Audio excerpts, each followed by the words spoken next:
fire away with your questions and we'll get started. Coach, I saw Rodger Saffold practicing yesterday. Just kind of what's the progress report on him? What do you see from him as he works back?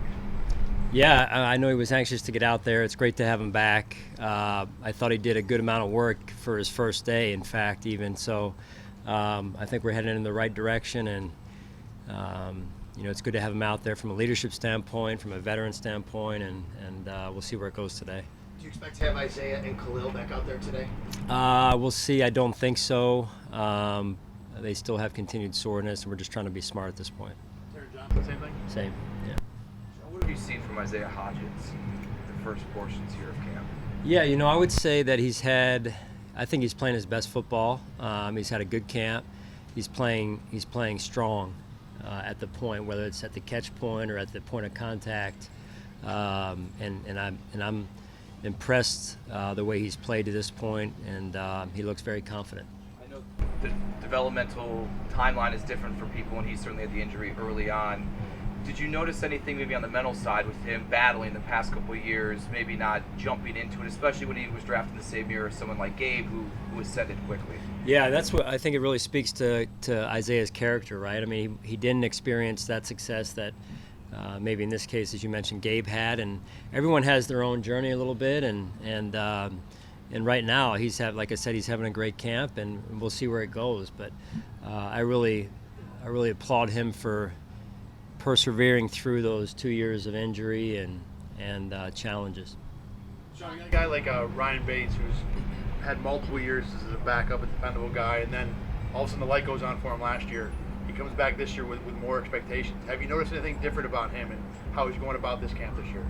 To be honest, not really. He's always been a pretty consistent person off the field, consistent on the field, and I think that really goes to his dependability. I think his teammates see that, and his coaches see it as well, and it's really who he is. So I haven't seen much of a change at all. In general, is it difficult to go through that change to where you've been this for 1 year, and then all of a sudden, like I said, it works for you? Now you come back in the next year, you're a starter or more as expected. Is it hard to keep that same preparation, or maybe the other way around, you even want some guy to react to it differently? Yeah, I mean, listen, you don't want anybody ever to be somebody they're not and to change because of the new status, so to speak, I guess. But really, and the same could be said for potentially Isaiah McKenzie this year, going from a perceived part-time role into a full-time role. There is a different level of preparation. There's a different level of mental toughness that has to accompany that because for one reason, the opponent sees you differently, right? So, but going back to Ryan, he's been very consistent. Sean, how much, if at all, do you anticipate Josh playing on Saturday, and when will you start to kind of zero in on those decisions as far as playing time for guys as the preseason game comes? Yeah, in the next couple of days, Heather, we'll talk about it as a staff. We've begun to talk about it already. I think one of the variables right now is just numbers and just with guys being available for that game and some guys not being available for that game. So we'll just take it one day at a time here. Does the relationship with Ken Dorsey and getting them on the same page as far as play calling, practicing does that maybe factor in a little bit more this time around when it comes to Josh's playing time when it comes to the preseason? Probably a little bit, but really there's bigger factors than that, and I like what I've seen to this point and what they've done and what we did Friday night, what they did Friday night together. So a little bit maybe. Obviously, you've got to protect your asset. I think last year when he played the first half of the third preseason game, as I recall.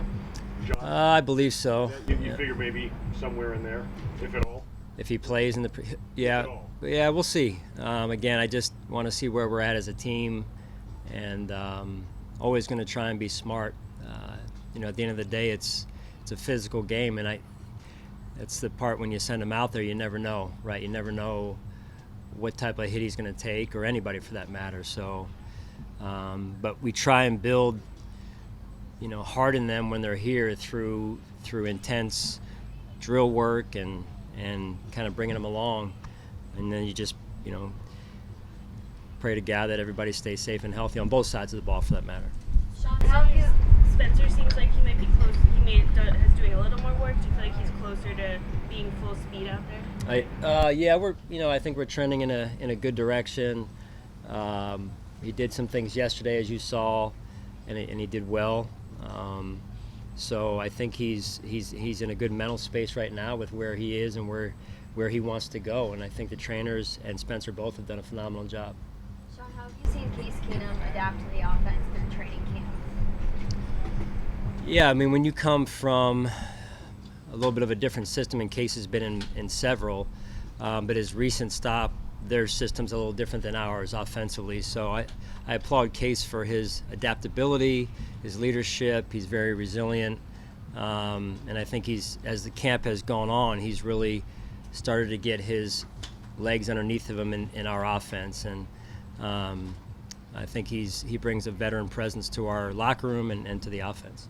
So what do you think about Friday night? 36,000 people showing up for practice. Yeah, tremendous. I don't think it's like that anywhere else in the NFL. It was great to be back home and great to see our fans support like they do. And it wasn't a surprise to me. It wasn't anything new, but to the new guys, even after coming back up here, some of the guys just walking through campus talking about, man, that was more than I thought, and so that was good to see. When Von first got here, I know some of the guys have said from a player standpoint, at first it was, oh my gosh, that's Von Miller, and now he's kind of settled into just another one of the guys. I know you're a coach, maybe you've been around a lot of really, really great players, but was there any sort of moment, especially being a defensive-minded guy, where you're like, I can't believe, like, there's Von Miller, and he's a new piece to our puzzle?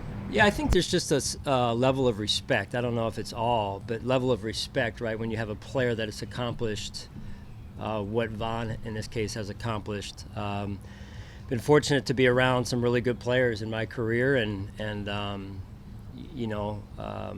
had good relationships with them, and Von no different. But to your point, they're professionals. They were all the ones that I've been around, including now Von. They're all professional in the way they handle themselves, and they're successful for a reason. It's by no accident. So you have a chance to watch his habits that he uses daily out here at practice. And I mean, just yesterday it's hot and he's finishing a drill and he's running to the end zone. I mean, we have some of the coaches' kids around and staff's kids who are here, and I'm thinking to myself yesterday, they could stand to learn from that, right? And I'm sure their dads and moms are telling them, hey, look at that, right? And that's why he's one of the reasons why he is who he is. Reggie Gilliam, to get a 2-year contract extension, walk-on, it seems, a walk-on in the NFL. Yeah. What does it say about him as a person for you guys? And what's that message say to everybody in the organization? Yeah, I love it, man. I mean, that's what the Buffalo Bills are all about right there. You got a guy like Von Miller, but when you're talking about just how we're made and how we're built, and I think he embodies the city of Buffalo, and walk on, didn't win a lot of games in high school, was barely given a chance. His pro day got canceled due to COVID, thought it was the end, and here we are. So he's been a valuable part of our team, and we really appreciate what he does for us. Coach, I know the refs were here last week, and from what we've heard, one of the points of emphasis will be calling illegal contact a little tighter. When you get those points of emphasis from the officials every year, how do you incorporate those points of emphasis either into the classroom, the film room, or the field? Yeah, that's a good question, Chris. We try and do both to educate the players off the field, and then with the officials applying it on the field.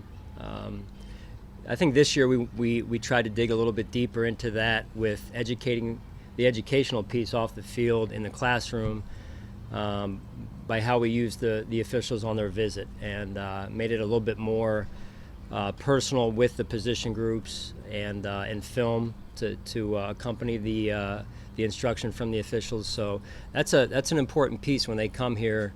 I know for them to knock some rust off, but also for us to build alignment on how they're going to call things. Does that happen in minicamp too?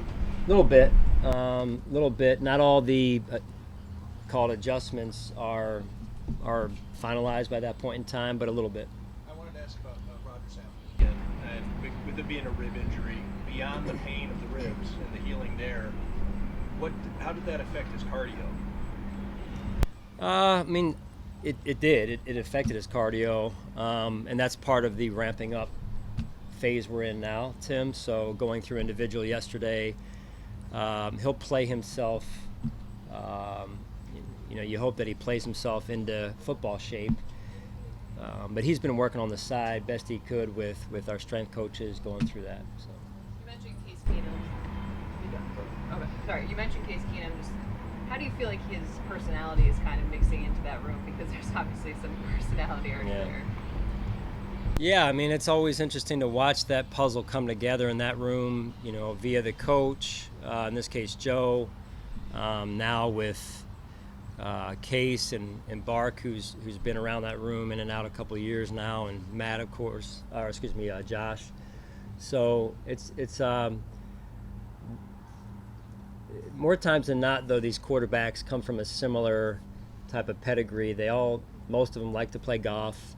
So some of the interests off the field are similar, and they can talk golf, they can talk life a little bit, and I just think, Case brings a veteran piece to that room, not only on the field but off the field also. He's married, Matt's married, got kids, and so it's a good blend there. All right, thanks guys. Thanks, Sean.